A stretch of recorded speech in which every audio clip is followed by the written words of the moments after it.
Assalamualaikum warahmatullahi wabarakatuh. Bismillahirrahmanirrahim. Alhamdulillahirrahmanirrahim.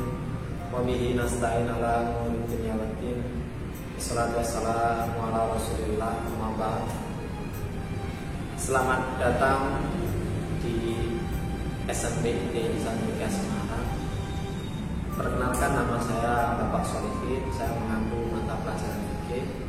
Pada kesempatan pagi hari ini akan menyampaikan materi terkait pendidikan karakter dan akhlak. Sebelumnya saya ucapkan selamat datang, selamat bergabung di SMP IT Sandika Semarang.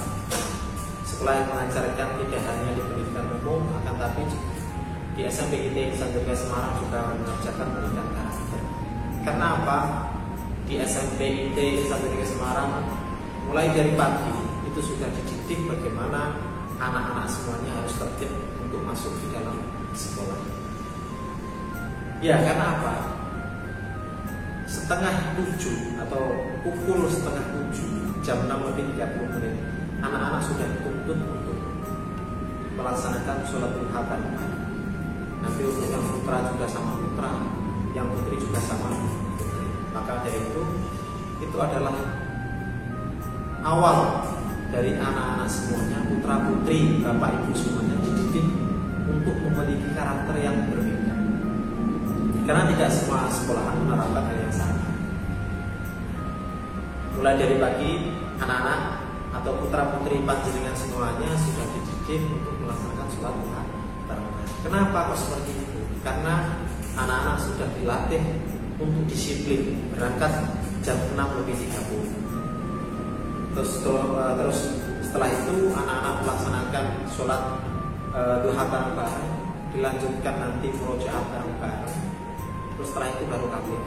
Ya, di situ adalah penanaman karakter dari pada pendidikan yang diterapkan di SMP Sandika Semarang. Oke, sekarang saya akan menjelaskan terkait masalah pendidikan karakter dan akhlak. Jadi pendidikan karakter sebenarnya itu semuanya sudah terbentuk sejak anak-anak lahir. Ya, jadi sejak anak-anak lahir itu semua sudah terbentuk.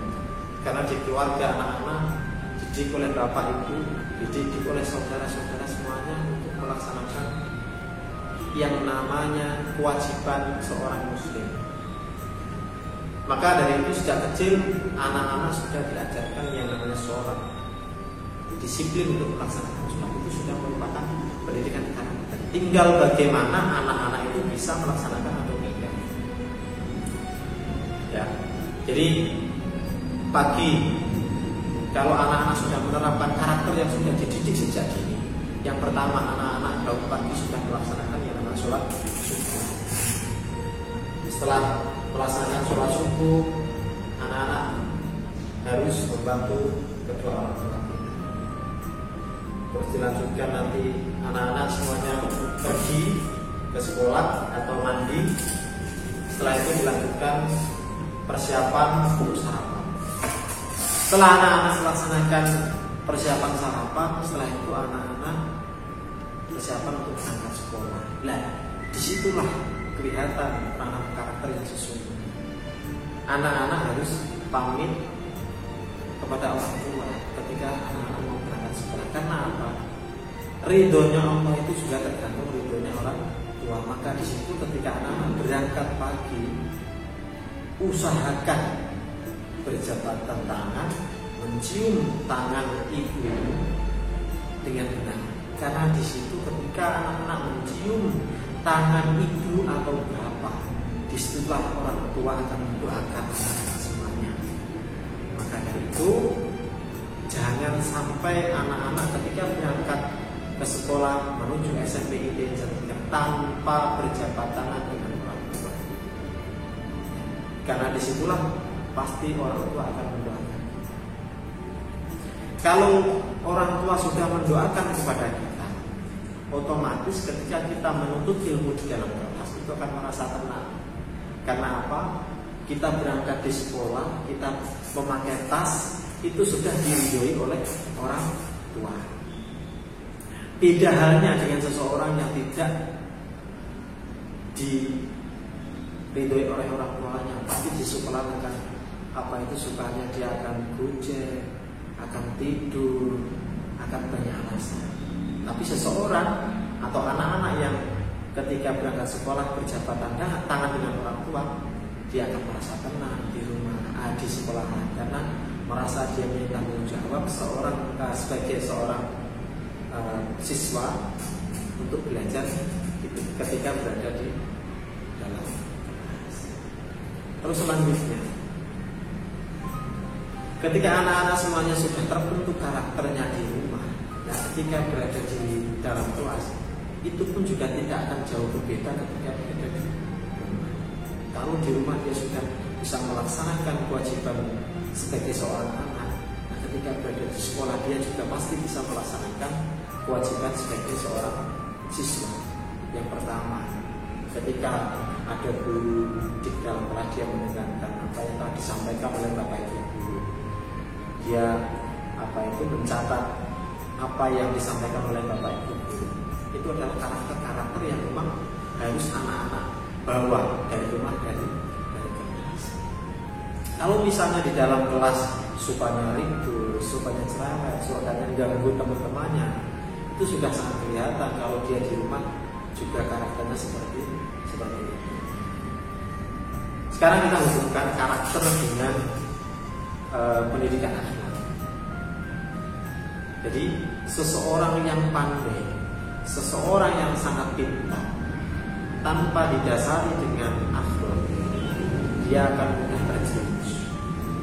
Maka dari itu, kenapa kita dididik tidak hanya sebagai seorang yang pandai, tapi kita dididik juga mempunyai akhlak yang mulia. Karena apa? Orang yang mempunyai akhlak, ketika dia pandai, ketika dia pintar, dia akan bisa menghargai orang yang kurang pandai. Beda halnya bagi seseorang yang pandai tapi tidak punya akhlak, dia akan mengolok-olok, dia akan mengejek-ejek temannya ketika temannya itu tidak bisa.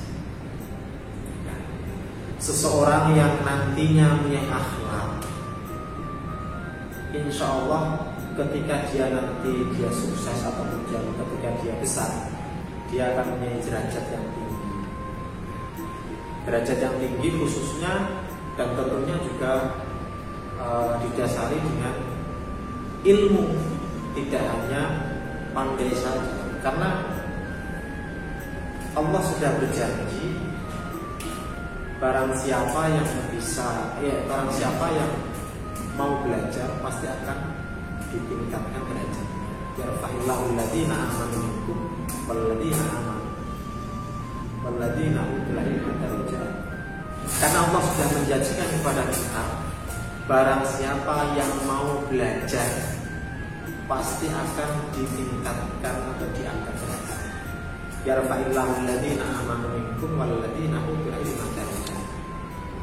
Itu jelas.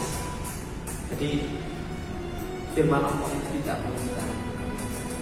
Maka percayalah kepada anak-anak semuanya, bawalah karakter yang baik yang diajarkan oleh orang tua anak-anak semuanya, bawa ke sekolah dengan ikhlas. Nantinya anak-anak akan menuntut ilmu di SMP IT Insan Negeri Semarang dengan rasa nyaman, dengan rasa tenang, dan pastinya akan gembira, akan senang ketika belajar di SMP IT Insan Negeri Semarang. Maka dari itu saya berpesan kepada anak-anak semuanya untuk selalu belajar yang tekun, belajar yang serius, belajar yang sungguh-sungguh, agar kita bisa menyenangkan atau membanggakan kedua orang tua. Kalau orang tua kita nanti sudah bangga, jadi apapun yang kita lakukan, kita mau kemana, orang tua pasti percaya. Tapi sesekali anak-anak berbohong kepada orang tua, yakinlah bahwa nanti orang tua tidak akan mungkin percaya lagi kepada anak-anak. Sekali lagi selamat bergabung di SMP IT Insan Negeri Semarang. Semoga anak-anak semuanya di sini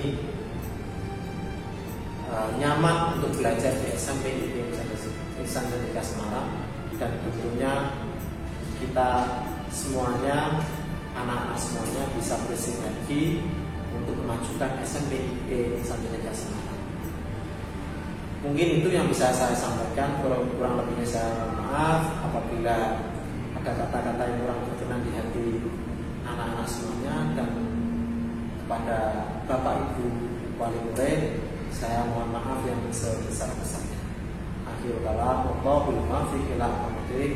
Wassalamualaikum warahmatullahi wabarakatuh.